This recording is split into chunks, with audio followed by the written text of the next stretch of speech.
e todas. Hoje nós temos o prazer de ter conosco a professora doutora Karina Joly, que vai dar uma pequena aula sobre ensino do piano, estratégias de estudo e organizacionais.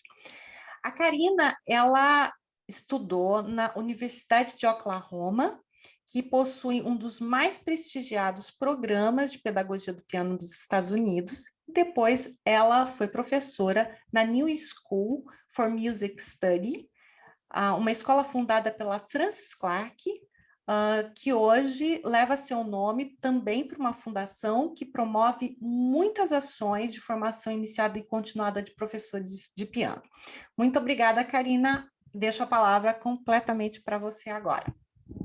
Eu que agradeço o convite, muita honra estar aqui, falar um pouquinho para vocês sobre algumas ideias do ensino do piano, de acordo com a experiência que eu tive já de muito tempo, especialmente também do que eu aprendi todo esse tempo que eu desenvolvi, as ideias que, na verdade, também foram bastante introduzidas na época que eu trabalhei lá no New School, onde também, na época que eu trabalhei lá, a Louise Goss, que é uma das também coautoras do método Music Tree, estava viva, então, assim, eu tive a honra de trabalhar muito próxima dela também. E lá nós utilizávamos muito as ideias de Francis Clark. Aliás, esse é um livro que eu recomendo a todos darem uma olhada. Ele só existe em inglês, mas vale muito a pena, porque tem ideias assim maravilhosas. A Francis Clark tinha uma coluna na Clavier Companion, que é uma revista que hoje já é outro nome, é Keyboard Magazine, e ela escrevia, respondia perguntas para os professores de piano que tinham dúvidas em relação às suas aulas. Então, todas as ideias dela foram compiladas, as respostas dela para a revista foram compiladas e estão aqui, né? E hoje eu vou falar um pouquinho das estratégias que a Francis Clark sugeria aos professores e todas as pessoas que trabalham, porque assim, a New School, ela na verdade servia como um estágio para os alunos de pedagogia do piano. Então lá era um local de aprendizado como professor, então ela dava muita aula lá, ela ensinava os professores que davam aula na escola, né? Então essa tradição ainda existe na New School. Os professores passam por um processo, especialmente os professores novos, eles passam por um processo de treinamento mesmo, né? Mesmo que eles já venham com uma certa bagagem, eles passam por um processo de treinamento. Então, uma das coisas que a Francis Clark sempre sugeria, uma não, né? Várias coisas, eram que nós tivéssemos uma introdução às peças novas, desde peças bem pré-iniciantes até peças mais avançadas, que nós soubéssemos muito bem utilizar as etapas de estudo, né? Em inglês eles chamam de practice strategies, né? Estratégias de estudo. Então, assim, eu compilei algumas ideias, não existe assim uma lista, as ideias, as estratégias de estudo de Francis Clark, não, mas dentro deste livro, você lendo todas as respostas, você vai encontrar várias delas. Como eu fiz também um mestrado em pedagogia do piano, algumas das estratégias que eu vou colocar para vocês também vêm de lá, tá? Então, são desenvolvimentos de outros professores. No caso, o meu professor de mestrado, o Tim Schafer, também sugeriu algumas coisas, e outras coisas também vieram de mim, né? Então, eu criei uma lista que eu vou mostrar para vocês agora, nesse próximo slide, de atividades para serem feitas fora do teclado. Então, ao lado esquerdo temos uma lista fora do teclado, ao lado direito temos uma lista de atividades para fazer no teclado. Fora do teclado, vou ler então essas atividades, essas etapas de estudo. Balançar o braço e falar a letra da música. Apontar e contar. Apontar e falar o dedilhado. Apontar e falar a letra da música. Apontar e falar os intervalos. Bater mãos e contar. Primeiro palmas, depois na mesa, depois na tampa do piano. Eu vou explicar tudo isso. Só estou lendo primeiro. Bater mãos e dizer esquerda, direita ou juntas. Bater os dedos e falar os intervalos. Bater os dedos e falar o dedilhado. Bater os dedos e falar a letra da música. Do lado direito, as atividades no teclado. Encontrar e flutuar para a posição. Estudar mudanças de posição. Estudo fantasma. Tocar e contar. Tocar e dizer esquerda, direita ou juntas. tocar, tem um errinho aí no meu PowerPoint, e falar os intervalos. Tocar e falar o dedilhado. Tocar e cantar a letra, tá? Então, assim, eu li por uma questão de acessibilidade, né? Para que as pessoas que não enxergam saibam o que a gente está falando. Mas voltando aqui na questão de atividades fora do teclado, então, a Frances Clark, ela apoiava muito essa ideia de que antes da pessoa tocar uma peça pela primeira vez, né, o estudante, esse estudante tinha que ter a experiência de algumas princípios básicos daquela peça, né, para que quando ela tocasse pela primeira vez, ela já tivesse uma experiência de tocar a peça com sucesso, ao invés de tentar errar, não vi, errei essa nota. Não, existia toda uma preocupação nas ideias dela de pedagogia do piano, que o aluno tinha que estar preparado e se sentir muito seguro para tocar pela primeira vez a peça. Não era simplesmente, existiam várias maneiras, ela também ensinava o ensino apoiava o ensino por imitação, vários tipos de aprendizados durante a aula, mas agora eu estou focando em algumas atividades para introdução de peças, tá? Então, por exemplo, balançar o braço e falar a letra da música. Bom, muitas das peças do método dela contêm letras, né? E as letras, às vezes, inclusive, elas têm muito a ver com o que a gente vai estar falando no piano, por exemplo, a palavra subiu, às vezes ela está muitas vezes ligada a subir para a próxima oitava. Às vezes também é descritivo, o passarinho que subiu ao céu, sabe? Mas, em geral, subiu tem a ver com mudar de oitava, ou desceu, né? Então, assim, existia toda essa questão que a letra era muito importante. E para sentir o ritmo, ela sugeria muito que nós falássemos a letra da música e balançasse o braço no ritmo, né?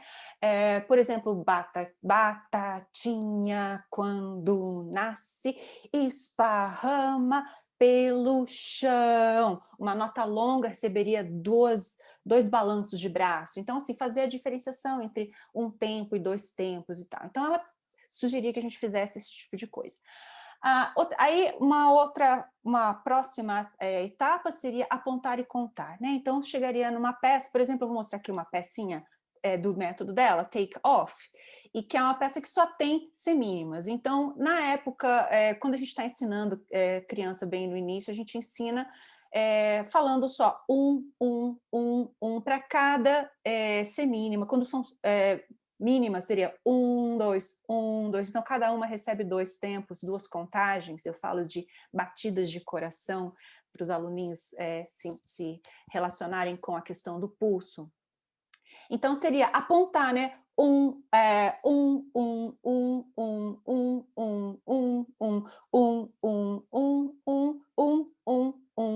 Né? Então, apontando para a partitura e falando o tempo. Se fosse balançar e dizer a letra dessa música em inglês, seria Get aboard the bigger liner, up we're climbing higher, higher. A palavra up, por exemplo, indo uma oitava acima, né? Então, essa é mais ou menos a ideia. Outra atividade seria apontar e falar a música. Então, é diferente de balançar o braço e falar a música, porque é get aboard the big... Então, apontando, porque aí ela já vai ligando a palavra ao que ela vai estar tocando.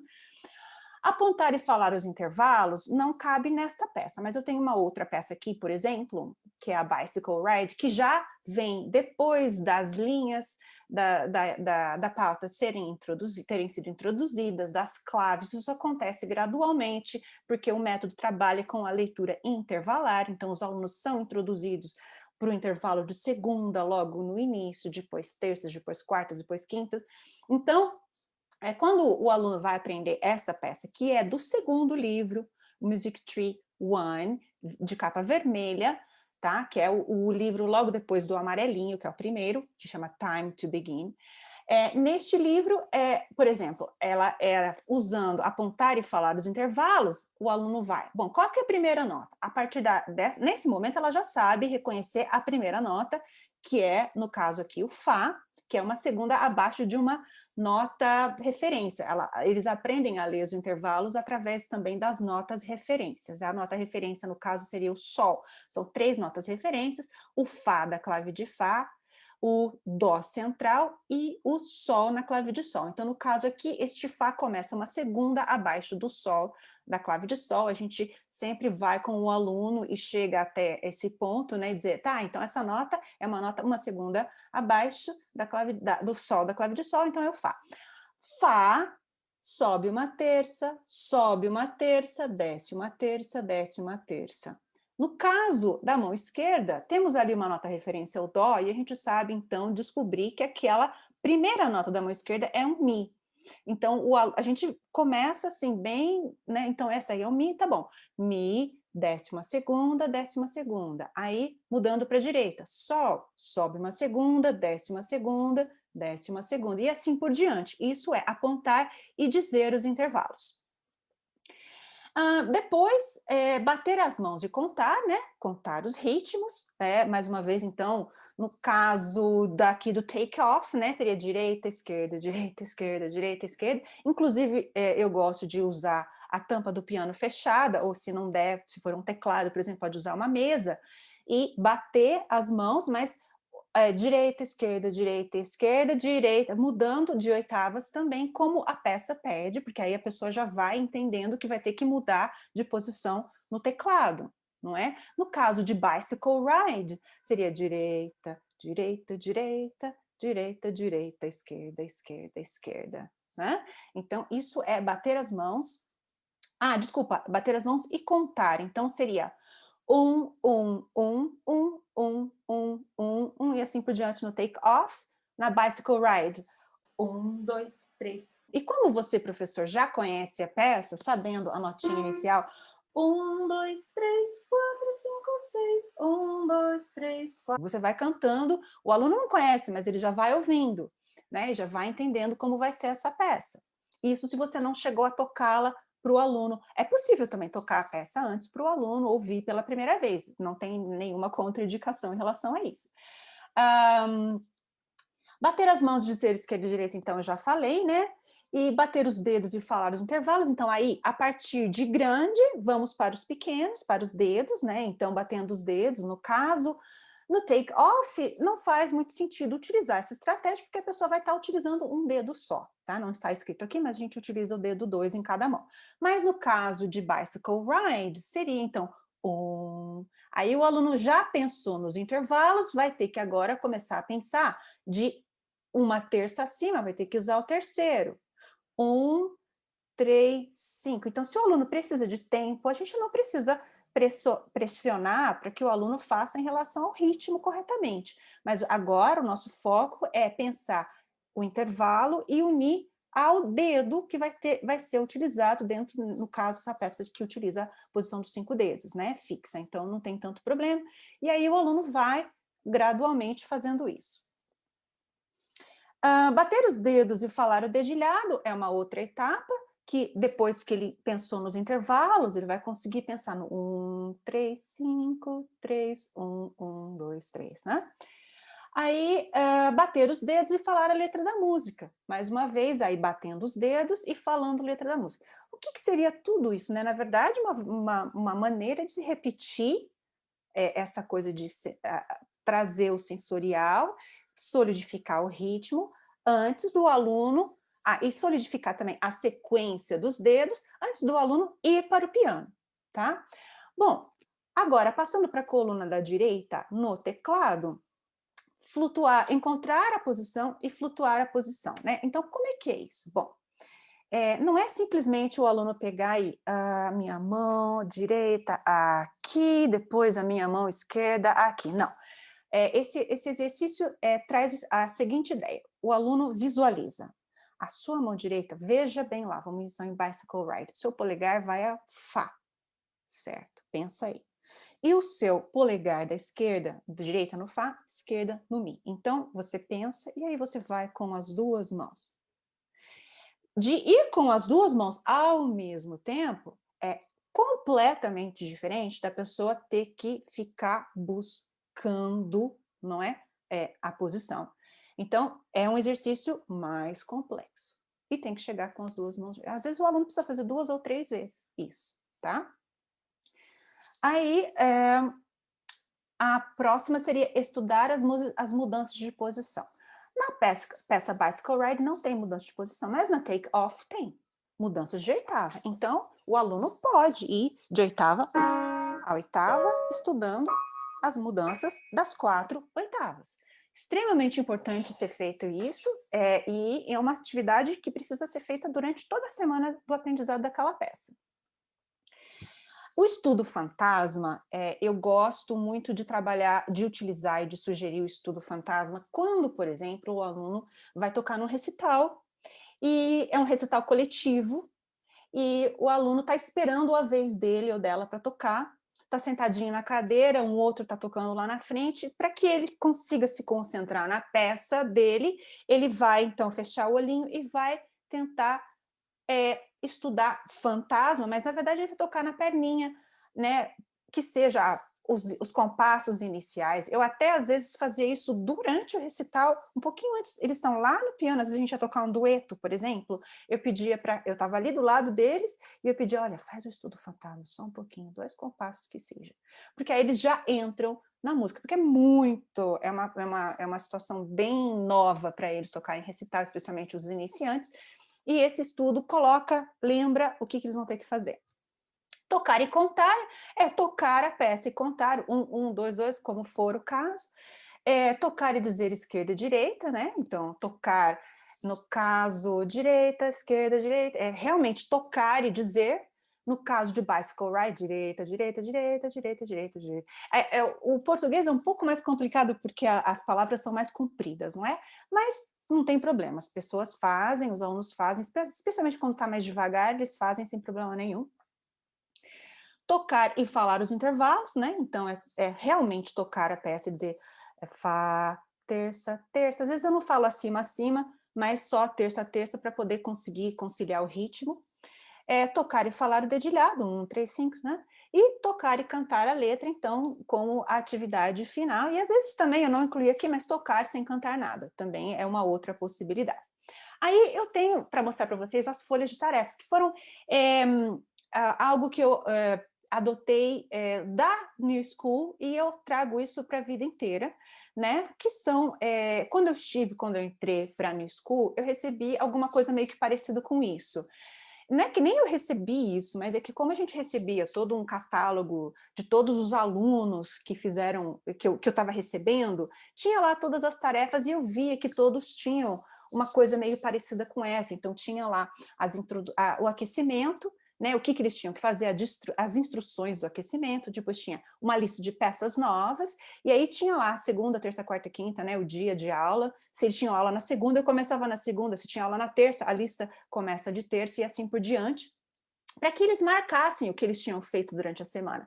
Aí eles traziam aquela folha para mim e eu via quanto eles tinham estudado, do que eles tinham estudado, né? Então eu tinha lá novas peças, peças que já tinham, por exemplo, a peça da semana passada, que eles tocaram muito bem, coloca ali também, porque aí eu também dava algumas etapas de estudo para que elas fizessem naquelas peças, mas não muitas, porque as peças já estavam desenvolvidas, mas eu tento fazer uma alternância das etapas. E as tarefas de atividades também, teóricas de composição, de introdução, que também fazem parte deste método, mas qualquer método que você esteja utilizando, você, né, pode incluir tarefas escritas e sugestões de composições ou de improvisações e tudo isso, né? Então, com o tempo, eu comecei a desenvolver as minhas folhas, as minhas tarefas, as folhas de tarefa. E uma coisa que eu acho muito importante, as folhas de tarefa, elas ajudam os pais, especialmente, a auxiliarem seus filhos em casa, especialmente os mais novinhos, né? E como eu comecei a ter aula de crianças muito novinhas, 3 anos de idade, por exemplo, eu tive que desenvolver um jeito, às vezes, símbolos, porque as crianças não sabiam ler. Então, eu queria que elas tivessem uma folha em que elas pudessem olhar e falar, eu sei o que eu tenho que fazer para essa peça. Porque, inclusive, até o nome da música, às vezes eu colocava um desenho, o barquinho, o take-off, o avião, então eu desenhava um aviãozinho, aí elas já sabiam que elas tinham que pegar a peça do avião, né? E a atividade, eu também criei alguns símbolos, então mostrando aqui para vocês, por exemplo, olhando lá embaixo, você vê que eu tenho as etapas, mas eu tenho um símbolo, apontar e contar. Então, tem um dedinho apontando e os numerinhos em cima. E aí eu colocava, então, coloco, né? Até hoje eu faço isso. Eu coloco as etapas de ensino e peço, então, para que eles façam essas etapas para cada peça, né? E eu sugiro também uma alternância das etapas. E assim, por exemplo, eu tenho uma outra de alunos mais avançados, por exemplo, com etapas mais avançadas, quando já chegaram a ser introduzidas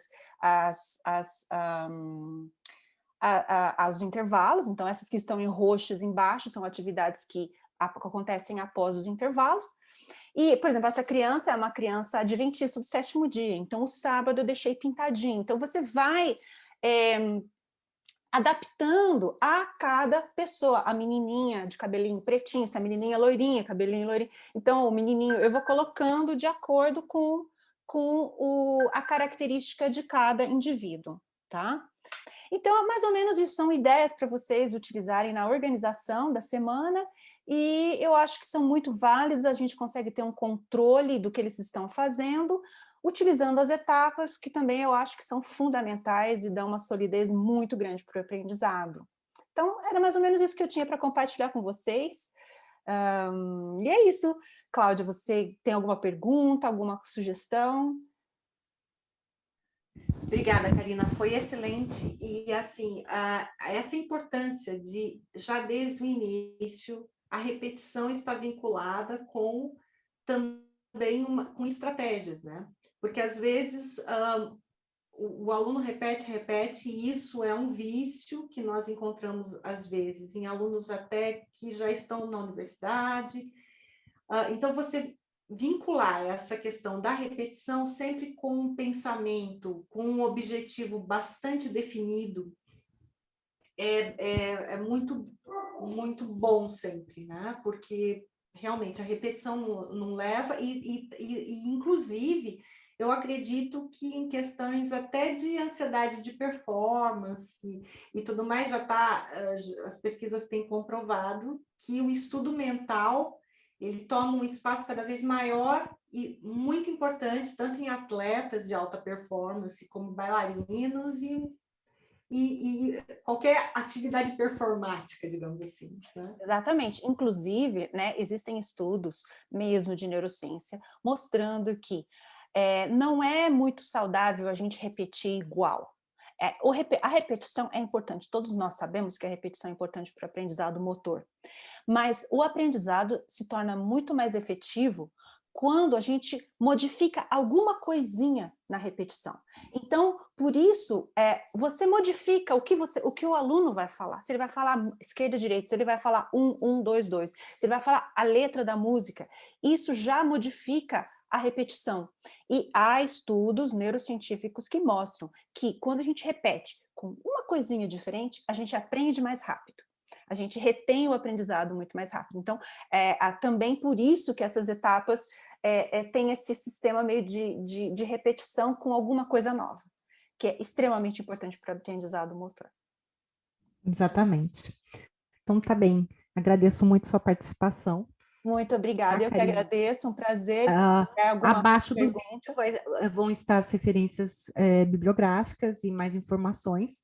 Qualquer contato, vocês podem, qualquer dúvida, vocês podem fazer o contato da Karina. Obrigada. Obrigada.